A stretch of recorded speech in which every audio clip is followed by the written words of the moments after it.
প্রিয় দর্শক, আসসালামু আলাইকুম। সবাইকে স্বাগত জানাচ্ছি। বাংলাদেশ এবং পাকিস্তানের মধ্যে নৌ বাণিজ্য শুরু হয়েছে এবং এ বিষয়ে উদ্বিগ্ন ভারত।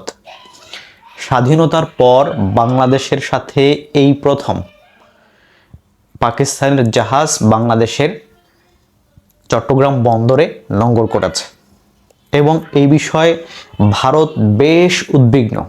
তারা বলছে যে এই যে পাকিস্তানের জাহাজ আসছে, এই কারণে তাদের সেভেন সিস্টার হুমকির মুখে পড়তে পারে।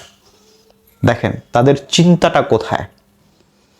তারা এই যে স্বাধীনতার পর থেকে এ পর্যন্ত বাংলাদেশের সাথে কোনো ধরনের বাণিজ্য ছিল না পাকিস্তানের, এই বিষয়টাই ভারত সবসময় চেয়েছে এবং তারা তাতে সফল হয়েছে।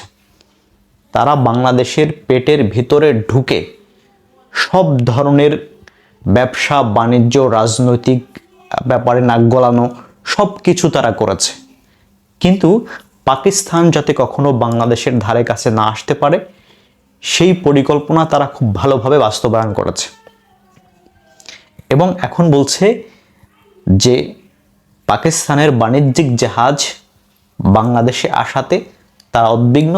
তারা বলছে যে এই জাহাজে করে, এখনই বলা শুরু করেছে যে এই জাহাজে করে অবৈধভাবে অস্ত্র বাংলাদেশের কাছে পাঠাচ্ছে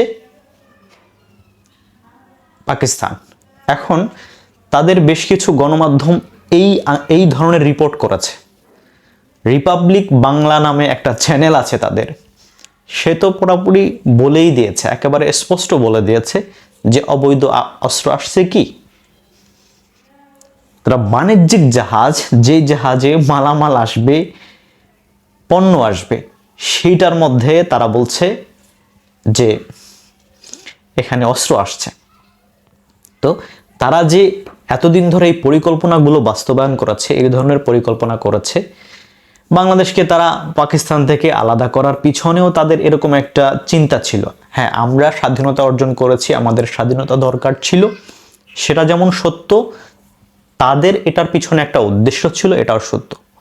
তারা চেয়েছিল যাতে করে এটা আলাদা হয়ে গেলে দুর্বল হয়ে যাবে, আমরা এটাকে নিয়ন্ত্রণ করতে পারবো খুব ভালোভাবে এবং আমাদের এই সেভেন সিস্টার কখনো ঝুঁকিতে পড়বে না। এই ধরনের কারণে এইসব চিন্তা ভাবনা থেকে তারা তো এই কাজগুলো করেছে। সে সময়কার ইতিহাস পড়লে সেটাই বোঝা যায় এবং এ পর্যন্ত স্বাধীনতার পর থেকে এ পর্যন্ত তারা এই জিনিসটাকে বাস্তবায়ন করেছে এবং এভাবেই তারা এতদিন পর্যন্ত চলে আসছে। এখন যখন বাণিজ্য শুরু হয়েছে পাকিস্তানের সাথে, নতুন করে যখন ব্যবসা বাণিজ্য শুরু হয়েছে, এখন তারা উদ্বিগ্ন, এখন তাদের জ্বলন শুরু হয়েছে। তারা মন মতো সবকিছু করবে। তারা বাংলাদেশের উপরে, বাংলাদেশকে তারা একটা কলোনি বানিয়ে ফেলেছে, বাংলাদেশকে তারা একটা অঙ্গরাজ্য বানিয়ে ফেলেছে। তাতে সমস্যা নেই, অন্য একটা দেশ বাণিজ্য করবে কেন, সেটাতে তাদের সমস্যা।